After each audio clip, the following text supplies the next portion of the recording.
जीने की राह। उन्हें यह एहसास हो गया था कि इंसान जीना चाहे तो राहें हजार है। दूध उबलकर गिरने लगा। तब वे अपने सोच के दायरे से बाहर निकली। उन्होंने गैस बंद किया और खाना बनाने की तैयारी करने लगी। अब तक उन्होंने यह फैसला कर लिया था कि वह अपने घर से कहीं बाहर नहीं जाएगी। सुबह से लेकर अब तक शांति देवी घर से बरामदे तक का न जाने कितनी चक्कर लगा चुकी थी। परेशानी उनके चेहरे पर साफ झलक रही है। उनकी परेशानी का कारण है घर में साफ सफाई करने वाली कमलाबाई, जिसके आने का निश्चित समय है सुबह के 8 बजे, लेकिन 10 बज चुके हैं और अभी तक वह आई नहीं है। अगर देर से आना था तो कल ही बता देती। शांति देवी अपने आप में बड़बड़ाई। आराम की आदत पड़ जाए तो हाथ में गिलास लेकर पानी पीना भी कष्टदायी लगता है। उनकी समस्या यह है कि अगर बाई को डांट फटकार दिया जाए तो वह काम छोड़कर चली जाएगी और दूसरी बाई काम करने को तैयार नहीं होगी। ऐसे में तो काम चल ही नहीं सकता। जैसे जैसे घड़ी की सुई 10 से 11 की तरफ बढ़ रही थी, वैसे वैसे शांति देवी का सब्र का बांध टूटता जा रहा था। वह बिस्तर पर लेटकर यही सोच रही थी कि कमलाबाई की अनुपस्थिति में वह घर का पूरा काम कैसे कर पाएगी। किसी तरह हिम्मत जुटाकर वह काम करने के लिए उठी ही थी कि कमलाबाई आ गई। आते ही कमलाबाई ने कहा, आंटी जी, मैं कल से 8 दिन की छुट्टी पर जाऊंगी। मेरे बेटे की शादी है। आप तब तक के लिए कोई और बाई ढूंढ लो। मैं कहाँ से ढूंढ लूँ? तू ही कोई लगा के चली जाना। शांति देवी ने असमर्थता जताई। मैं कहाँ से लगाऊं? शादी के सीजन में टाइम किसके पास है? आपके पोते की शादी भी इसी महीने है ना। आप शादी में नहीं जाएंगी क्या?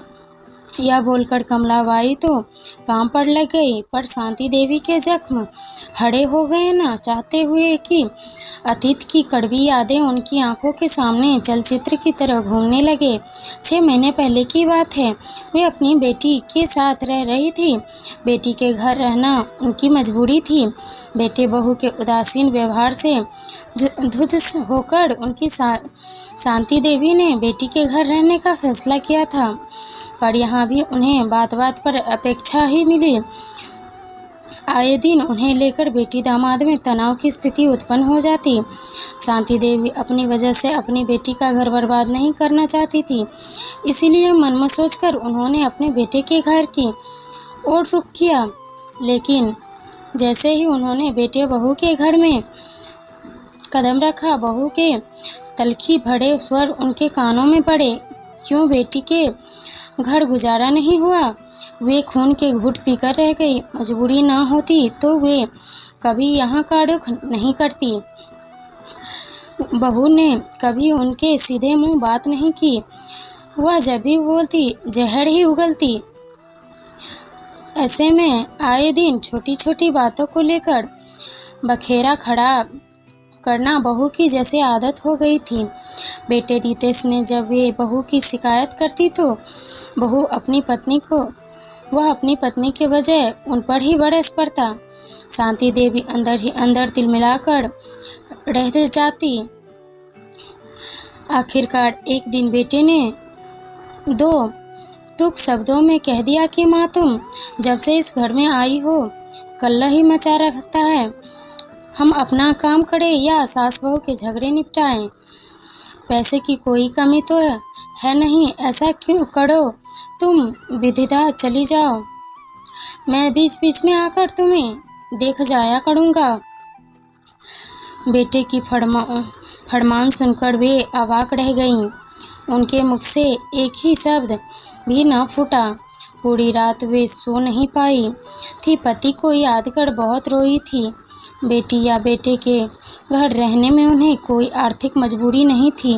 फैमिली में पेंशन मिलता था जो उनके लिए पर्याप्त था।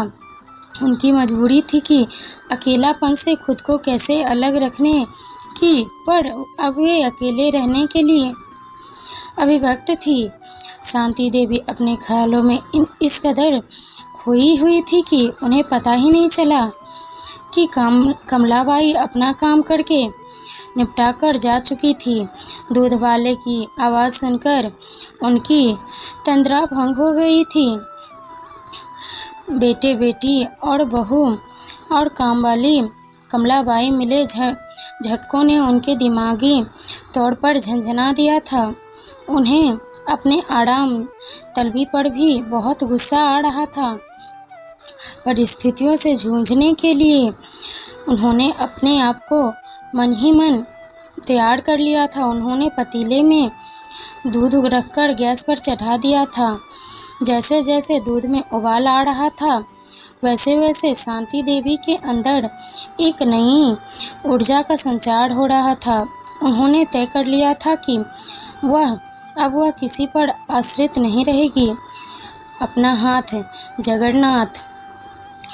वे सोचने लगी, जो माता पिता आर्थिक रूप से कमज़ोर होते हैं वे, और जब उनकी संतानें भी उन्हें छोड़ देती है तो उन पर क्या बीतता होगा। कम से कम वे तो बहुत अच्छी स्थिति में हैं। वे नाहक खुद को कमज़ोर समझकर लोगों के सामने अपनी मजबूरियों का मजाक उड़वाए रखती थी। उन्हें यह एहसास हो गया था कि इंसान जीना चाहे तो राहें हजार हैं। दूध उबलकर गिरने लगा। तब अपनी सोच के दायरे से बाहर निकली। उन्होंने गैस बंद किया और खाना बनाने की तैयारी करने लगी। अब तक उन्होंने यह फैसला कर लिया था कि वह अपने घर से बाहर नहीं जाएगी। जब तक उनका शरीर चलेगा किसी पर निर्भर नहीं रहेगी, बाकी सब ईश्वर पर छोड़ देगी।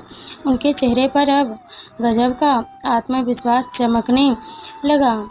अगर आपको यह कहानी पसंद आई हो तो वीडियो को लाइक, चैनल को सब्सक्राइब जरूर करें। वीडियो को लास्ट तक देखने के लिए धन्यवाद।